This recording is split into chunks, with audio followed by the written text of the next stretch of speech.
নমস্কার বন্ধুরা, চলে এসেছি রান্নার রসিকতাতে। আর আজকের রান্নাটা খুবই স্পেশাল হতে চলেছে, কারণ এখন গরমকাল। তো আমরা গরমে কিছু ঠান্ডা ঠান্ডা খেতে ভালোবাসি। তো তাই আজকে আমি তোমাদের দই বানানো শেখাবো। দই মানে আম দই। আজকে আমরা আম দিয়ে দই বানাবো।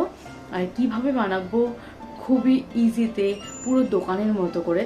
তো চলো সেটা আমি তোমাদের সাথে শেয়ার করব। তার আগে যারা আমার চ্যানেলে নতুন, আমার চ্যানেলটা ভালো লাগলে সাবস্ক্রাইব করে নিও এরকম আরও ভিডিও পাওয়ার জন্য।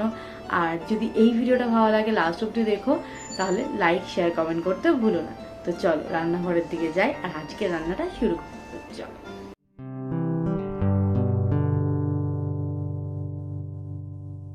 তো দেখো, প্রথমে আমি দুধটা গ্যাসে বসিয়ে দিয়েছি গরম হওয়ার জন্য, ভালো করে দুধটা ফুটাবো।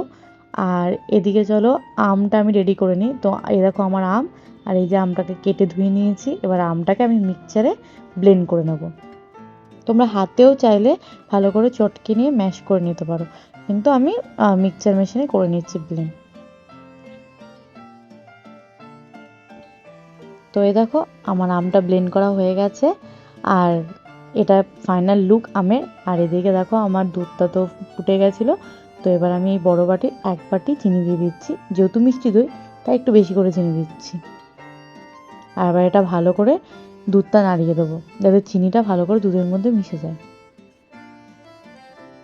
এই যে আমি আমটাকে একটা থালায় বেড়ে নিয়েছি, আর এই যে আমার দুধ ভালোই ফুটে গেছে আর গরম হয়ে গেছে। এটা গরুর দুধ, আর এর মধ্যে আমি পাউডার দুধও অ্যাড করব একটু। তো আমি এই বাটিটার মধ্যে একটু পাউডার দুধ অ্যাড করছি, এই বড় চামচটার 2-3 চামচ মতো। এর মধ্যে একটু আমুল দুধ মিশালে আরও বেশ টেস্টি হয়, তাই জন্য আমি মেশাচ্ছি। তোমরা চাইলে নাও মেশাতে পারো। তো এই দেখো এবার আমি এটাকে ভালো করে ঘুটে নিচ্ছি দুধের সাথে। আর এবার আমি এটা দুধের সাথে মিশিয়ে দিচ্ছি, বাদ বাকি দুধটার সাথে। তারপর এটা ভালো করে নাড়িয়ে দেবো। তো এই দেখো আমার দুধটা তো হয়ে গেছে একদম, আমি অনেকক্ষণ ধরে দুধটা ফুটিয়েছি। আর এই যে এদিকে চলো, আমি যেই দইটা ছিল, আমার দই সাজা রেখে দিয়েছিলাম দই রেডি করার জন্য। তো সেটা আমি ভালো করে একটুখানি ব্লেন্ড মতো করে নিচ্ছি খুন্তি দিয়ে, কারণ নাহলে এটা ভালো হবে না। আর এইবার যেই আমটা আমি মিক্সিতে পেস্ট করে রেখেছিলাম, এবার আমটা এই দইটার সাথে আমি মিশিয়ে দিচ্ছি। আমার এই দইয়ের সাজাটা আমি আমার বাড়িতে দই আগে পাতা ছিল, তো আমি সেখান থেকে তুলে রেখেছিলাম।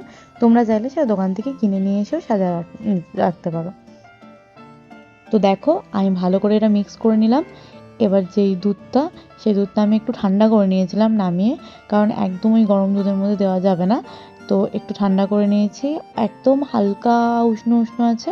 তো এবার দুধটা আমি ঢেলে দিচ্ছি ওই দইয়ের সাজাটার মধ্যে, আর ভালো করে এটাকে মিক্স করে দেবো। আমি আপাতত একটা বাটিতেই দইটা পাচ্ছি, তোমরা চাইলে মাটির হাঁড়িতে বসিও, আরও বেশি ভালো হবে। আমার কাছে হাঁড়িটা ছিল না এখন আপাতত, কারণ আমার দই পাতা আছে হাঁড়িতে, তো তাই জন্য আমি বাটিতেই আজকে বসাচ্ছি। তো এই দেখো আমি পুরো দুধটা ঢেলে দিলাম,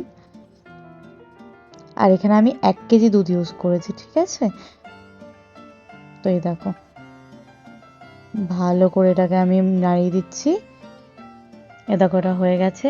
এবার আমি এটাকে এই কাপড়টার মধ্যে জড়িয়ে 2 থেকে 3 ঘন্টা রেখে দেবো, তারপর এটাকে ফ্রিজে রাখবো।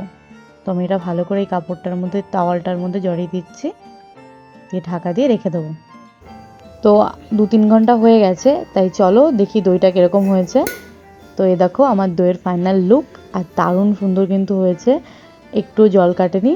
তো এবার এটাকে আমি ফ্রিজে রাখবো আধা ঘন্টা 1 ঘন্টার জন্য, তারপর এটাকে আমরা সার্ভ করব খাওয়ার জন্য।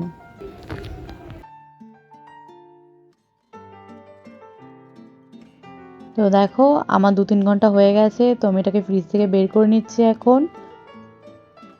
আর এই যে আমার দইয়ের ফাইনাল লুক, দারুণ সুন্দর কিন্তু জমেছিল। আর দেখো এটা পুরো দোকানের মতো হয়েছে, আর খেতেও খুব টেস্ট হয়েছিল। তো তোমরাও বাড়িতে এইভাবে করে ট্রাই করে দেখো, খেতে খুব টেস্ট হয়। আর চলো আজকের ভিডিওটা এখানেই শেষ করছি, দেখা হবে নেক্সট ভিডিওতে, টাটা।